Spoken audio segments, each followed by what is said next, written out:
Welcome back, Cyber Explorers. It's Alfie, and in this video we'll explore together with this step-by-step guide, how to cast your computer screen to your TV. So without further ado, let's get right into it.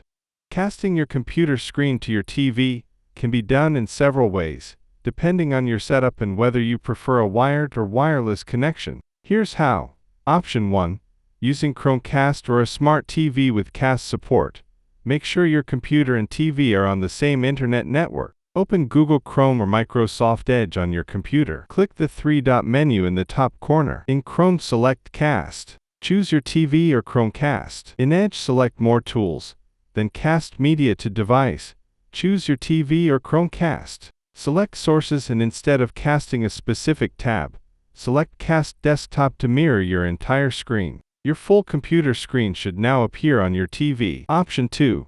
Using wireless display, Miracast for Windows PCs. If your TV supports Miracast, you can mirror your screen directly. Press Windows key plus K on your keyboard to open the cast menu. Select your TV or Miracast enabled device from the list. Choose Duplicate or Extend mode, depending on your preference. Your entire desktop should now be displayed on the TV. And that's it for today. If you found this video helpful, please give it a thumbs up, consider subscribing, and don't forget to activate the notification bell so you won't miss out on any new uploads. Thank you for watching. Until next time, see you later.